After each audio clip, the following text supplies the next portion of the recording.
దూరదృష్టితో ఆలోచించాడు. పసుపు శుభం. ఏ వ్యక్తి ఏ మంచి పని చేయాలన్నా పసుపు లేకుండా ఆ కార్యక్రమం పూర్తి కాదు. పూజ చేయాలన్నా, పెళ్ళికి కానీ, పేరెంటానికి కానీ, ఏ కార్యక్రమం అయినా అలాంటి దూరదృష్టి కలిగిన నాయకుడు ఈ ప్రాంతంలో పుట్టడం మనందరి అదృష్టం అని చెప్పి కూడా నేను మీకు తెలియజేస్తున్నా. అలాంటి కార్మిక దినోత్సవాన్ని ఈరోజు మీకే కాదు, రాష్ట్రంలో ఉండే కార్మికులకందరికీ, దేశంలో ఉండే కష్టజీవులందరికీ మనస్ఫూర్తిగా మేడే శుభాకాంక్షలు తెలియజేస్తున్నా.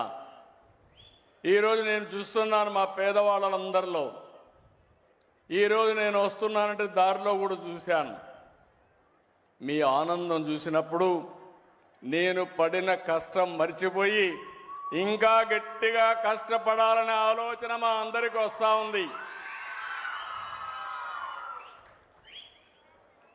63 లక్షల, ఈరోజు మీరు చూస్తే 62,47,000 మందికి ఈ ప్రభుత్వం వచ్చిన తర్వాత 63,188 కోట్ల రూపాయలు ఇచ్చాం. ప్రతి నెల మీరు చూస్తే దగ్గర 2,721 రూపాయలు. అంటే డబ్బులున్నా లేకపోయినా 2,721 కోట్లు మీకోసం రెడీగా పెడితే తప్ప ఆ రోజు మొదటి తారీఖు గడవదు. ఆ విషయం మీరు గుర్తుపెట్టుకోవాల్సిన అవసరం ఉంది. కష్టాలున్నాయి, దేశంలో ఎక్కడా లేదు. సంవత్సరానికి 33,000 కోట్ల రూపాయలు ఖర్చు పెట్టి ఏకైక ప్రభుత్వం భారతదేశంలో. అంతేకాదు, అతిపెద్ద డీబీటీ ప్రోగ్రాం ఈ పెన్షన్ల కార్యక్రమం అని చెప్పి కూడా నేను మీకు తెలియజేస్తున్నా. నేను దీన్ని భారంగా ఆలోచించడం లేదు, బాధ్యతగా ఆలోచిస్తున్నా. పేదవాళ్ళకి వెసులుబాటు కల్పించడానికి ఈ ప్రోగ్రాం ఎంతో వెసులుబాటు ఇస్తుంది.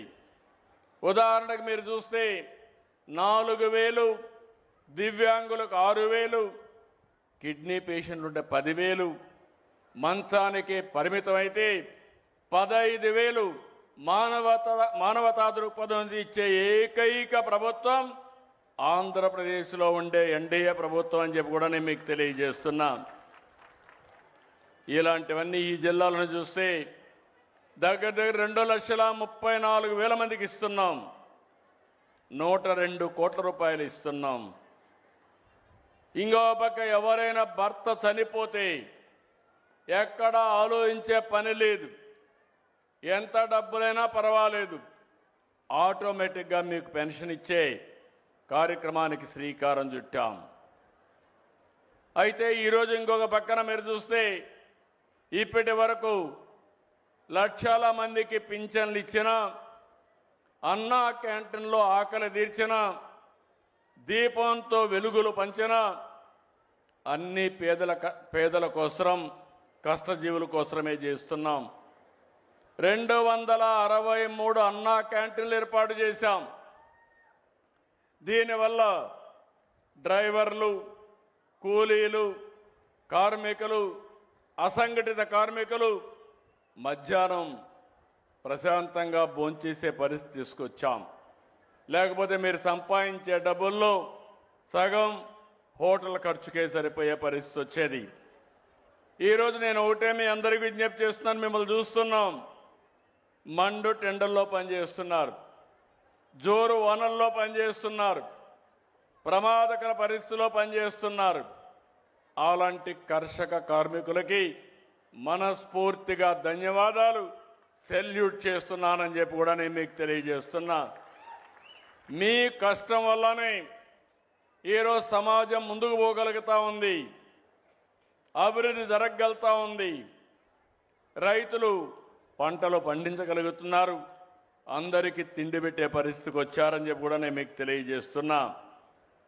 మన రాష్ట్రంలో 88 లక్షల మంది అసంఘటిత కార్మికులు ఉన్నారు. చిన్న చిన్న పరిశ్రమల్లో కానీ, పెద్దవి కానీ, చిన్నవి కానీ అదే మరి షాపుల్లో కానీ ఎక్కడ పనిచేసినా వీళ్ళందరూ పనిచేస్తున్నారు. వీళ్ళందరి కోసం ఈరోజు చూస్తే దగ్గర 615 కోట్ల రూపాయలు మీ కార్మిక సంక్షేమానికి ఖర్చు పెట్టే పరిస్థితికి వచ్చాం. ఈరోజు నేను ఇక్కడ చూశాను ఒక మంచి కార్యక్రమం, లేబర్ అడ్డా. తెల్లవారితే వస్తారు, పని దొరికితే పనికి వెళ్తారు, పని దొరక్కపోతే మధ్యాహ్నం వరకు వెయిట్ చేసి మళ్ళా ఇంటికి వెళ్తారు. ఇలాంటి సంఘటనలు చాలా ఉన్నాయి. వర్షం వస్తే షెల్టర్ లేదు, ఎండ వస్తే ఎండలోనే ఉండాలి. అలాంటి సందర్భంలో ఈరోజు ఆలోచించింది లేబర్ అడ్డా కింద మంచి అకామిడేషన్ కట్టి ఎవరికి మనుషులు కావాలన్నా వాళ్ళు నేరుగా ఫోన్లో తెలియజేస్తే ఈ అడ్డా నుంచి మన కార్మికులకు అక్కడ పంపించే పరిస్థితి. ఇంకొక విషయం కూడా నేను మీ అందరికీ ఒకటే చెప్తున్నాను, ఈరోజు రోజులు మారాయి. ఒకప్పుడు శారీరకంగా కష్టపడేవాళ్ళం, ఇప్పుడు తెలివితేటలతో పనిచేయాలి. ఒకప్పుడు గట్టిగా తవ్వేవాళ్ళం, వ్యవసాయం కూడా మడకలు దున్నేవాళ్ళం. నారు మళ్ళీ వేయాలన్నా పాత రోజులు, నేను కూడా రైతు కుటుంబం నుంచి వచ్చాను కాబట్టి రైతు సమస్యలు తెలిసిన వ్యక్తిని, వాళ్ళ కష్టం తెలిసిన వ్యక్తిని మరొకసారి మీ అందరికీ తెలియజేస్తున్నా.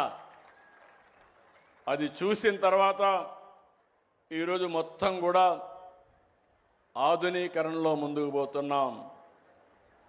నేను అందుకని ఒక కార్మికుడు కొడుకు ఎందుకు ఒక కంపెనీ ప్రారంభించకూడదు? ఒక కార్మికుడు శారీరక కష్టం కాకుండా ఆలోచన విధానంతో మార్పు వచ్చి అలాంటి నైపుణ్యాన్ని నేర్పించి ఆధునిక పనిముట్లు అతనికి అప్పచెప్తే ఇప్పుడు చేసే పని కంటే 2 3 రెట్టింపుగా పని జరిగే పరిస్థితి వస్తుంది. దీనివల్ల కష్టం తగ్గుతుంది, ఆదాయం పెరుగుతుంది. అదే ఆలోచిస్తున్నా. అదే లేబర్ మినిస్ట్రీ చెప్పాను, కమిషనర్ చెప్పాను, ప్రపంచంలో ఉండే ఆధునిక పనిముట్లు తెప్పించండి.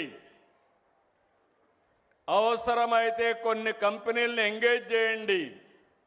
కన్స్ట్రక్షన్ కంపెనీలు కానీ అదే మరి పరిశ్రమలు కానీ ఎంగేజ్ చేద్దాం. నా లేబర్ అడ్డా రేపు రాబోయే రోజుల్లో స్కిల్ డెవలప్మెంట్ సెంటర్గా తయారై మా లేబర్కంతా ముందు చూపుతో మీ జీవితాల్ని ఆదుకునే బాధ్యత ఈ ప్రభుత్వం తీసుకుంటామని చెప్పి కూడా నేను మీకు తెలియజేస్తున్నా. పనుంటే పనికి వెళ్తారు, పని లేనప్పుడు ట్రైనింగ్ ఇస్తాం.